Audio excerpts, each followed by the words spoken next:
Hi friends, இப்போ பாருங்கள் நம்ம வேர்க்கடலை சுண்டல் செய்யலாம். அது எப்படின்னு வேர்க்கடலை நல்லா 5-6 வாட்டி நல்லா மண் இல்லாமல் கழுவி எடுத்துக்கணும். இந்த மாதிரி மண் இல்லாமல் நல்லா கழுவி எடுத்துக்கலாம். இப்போ குக்கரில் போட்டு வேக வச்சுக்கலாம். அடுப்பாக வச்சுக்கலாம். தண்ணி வச்சுக்கலாம்.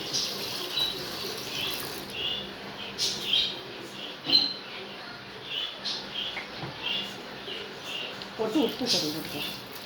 நல்லா இது ஒரு 7-8 விசில் வர வரைக்கும் நல்லா வேக வச்சு எடுத்துக்கலாம். இப்போ மூடி வச்சிடலாம். ஒரு 7-8 விசில் வரட்டும். வந்ததுக்கப்புறம் எடுத்து வச்சுக்கலாம்.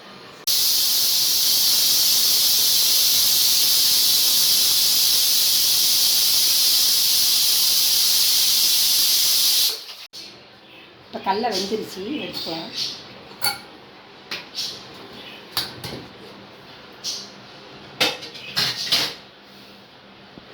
கடலை நல்லா வெந்துருச்சு,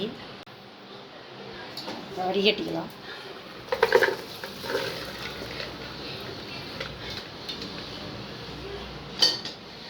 ஆறுனதுக்கப்புறம் உரிச்சிக்கலாம்.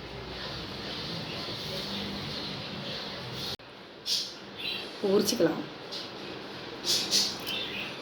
பருப்பு மட்டும் தனியாக எடுத்து இப்போ பாருங்கள், கடலையெல்லாம் உரித்து எடுத்தாச்சு. போட்டு தாளிச்சுக்கலாம். எண்ணெய் ஊற்றிக்கலாம். கடுகு போட்டுக்கலாம். கடுகு பொரியிட்டோம். பொரிஞ்சு உளுந்து போட்டுக்கலாம். இப்போ உளுந்து கொஞ்சம் போட்டுக்கலாம். கொஞ்சம் சீரகம்,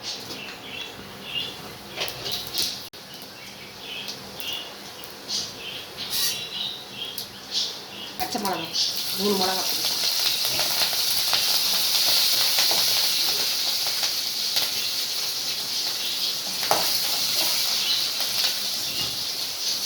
கருவேப்பிலை கொஞ்சம் போட்டுக்கலாம்.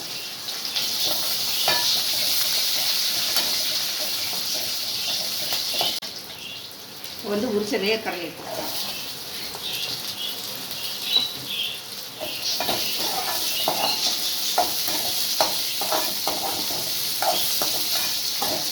உப்பு வேக வைக்கும் போதே போட்டாச்சு. அதனால் உப்பு தேவை. உப்பு கொஞ்சம் பச்சைல கொஞ்சம் போட்டு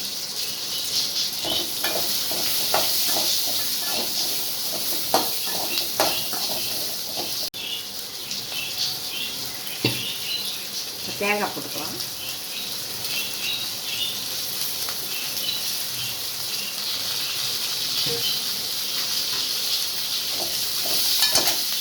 வேர்க்கடலை உடம்புக்கு நல்லது.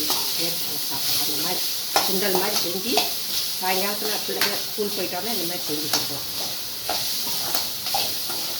ரெடி ஆகிடுச்சு வேர்க்கடலை. அடுப்பு ஆஃப் பண்ணிடலாம்.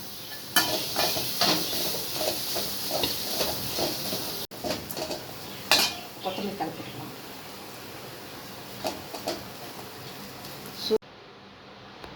இந்த மாதிரி நீங்களும் செஞ்சு பார்த்துட்டு எப்படி இருக்குதுன்னு சொல்லுங்கள். சூப்பராக இருக்கும். இந்த மாதிரி செஞ்சு சாப்பிட்டா எப்படி இருக்குதுன்னு சொல்லுங்கள். வாங்க சாப்பிட்லாம். பாய்.